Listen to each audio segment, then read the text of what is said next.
Hi mates, and welcome to this week's landscape photography vlog. In this episode we're going to be heading into the forests of southwestern Tasmania. Here I like to head for this one particular spot and just follow the creek through a stunning old growth environment and search for compositions. Thanks for joining me, and I hope you're going to get something out of this vlog.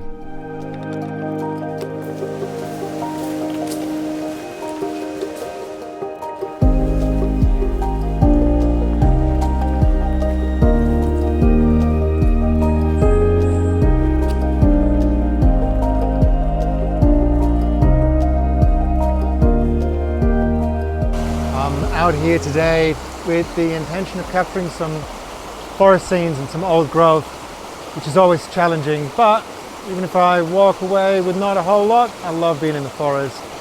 Like, look at this place. It's just, you know, it will have looked like this around, you know, a couple of million years ago in this area as well. I mean, it's pretty cool to be able to walk around in this ancient world. But what I've been doing is looking out for nice trees and nice parts of a stream and seeing how I can work them together in a composition. It's always a bit tricky because obviously these areas are seemingly quite messy, so you've got to find some order in it. So yeah, I mean, the actual walk I'm on officially is supposed to be only about 45 minutes, and I found a fair few nice little scenes. But the one I want to show you is one that combines a nice bit of old growth with a stream in front of it. So what we're doing is we're combining this part of a stream in the foreground with, here it is, this awesome, I'm embarrassed, I think that's sassafras, is it? No, it's not sassafras. I'm not sure. I'll look it up. If you know, let me know. But let's have a look at how this comp comes together. Obviously, shooting video means we have to deal with a 16:9 crop, so the whole comp is a little bit wider to the right and a bit wider to the left. But I feel like what works quite nicely here is how the stream pulls down from the bottom right, goes through this awesome little cascade, and you know, 16 is as wide as I can go with this lens, so that's as much of this awesome moss covered bearded tree up there I can actually include in the scene. I could tilt the camera a bit higher, you know, to get a bit more of the tree into it. Actually, you know what, love that. That's what we're gonna do.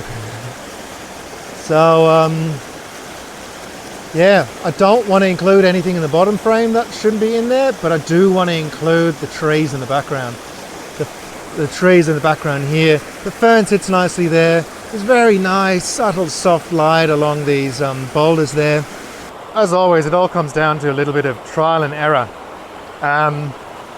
We don't want to drag the shutter out too far or too long, as to having the water just turn into a white mush.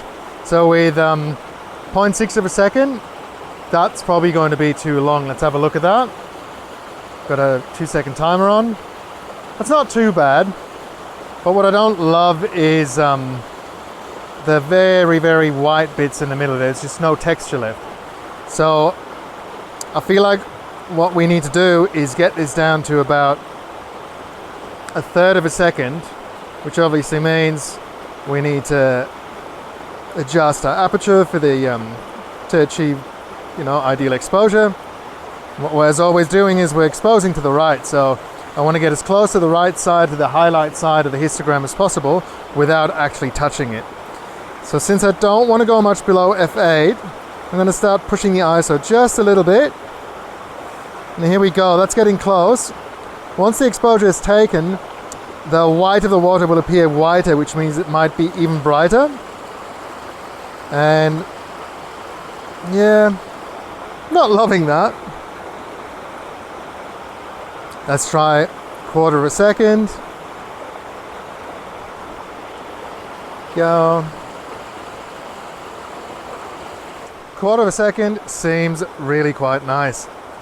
seeing as every exposure is going to look a little bit different to the last one, it's always worthwhile in these moving subject matter scenarios to just get a whole bunch of shots so that afterwards you can pick the one that you like the most, or even piece a few together. And I'm doing that with different shutter speeds now, so let's actually try half a second, get our ISO back down. That's getting fairly close to the edge of the histogram, so I've closed the aperture just from f8 to f9. Double checking our focus, looking good. And here we go.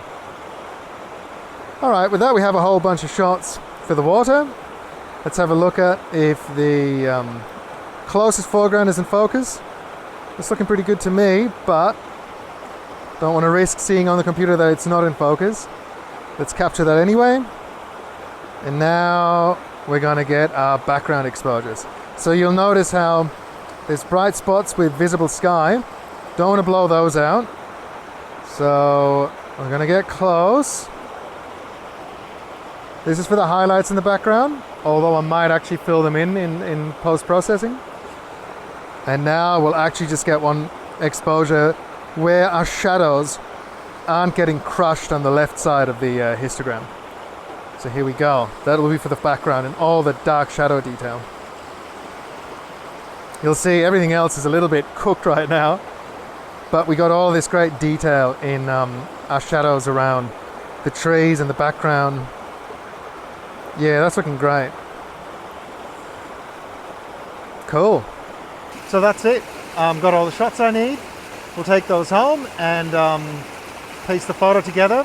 I'll put that up now along with the other shots that I captured today in this amazing forest. And would love to hear from you in the comments what you think of those photos.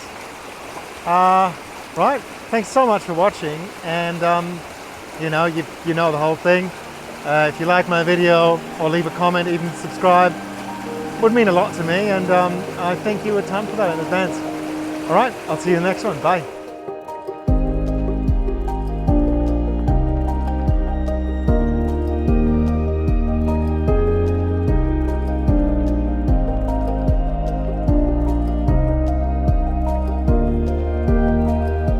And here's a couple more shots that I managed to capture that day.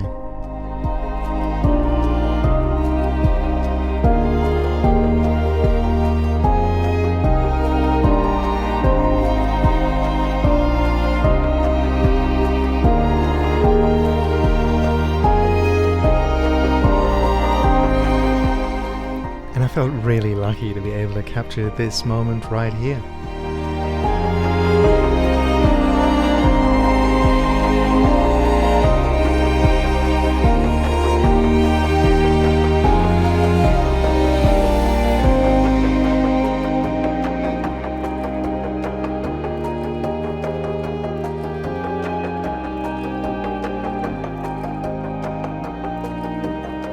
As always, thank you so much for watching. I hope you enjoyed this little trip down into the forest. If you did, consider liking my video, maybe even subscribing. There'll be more like this, and I look forward to seeing you in the next one. Bye.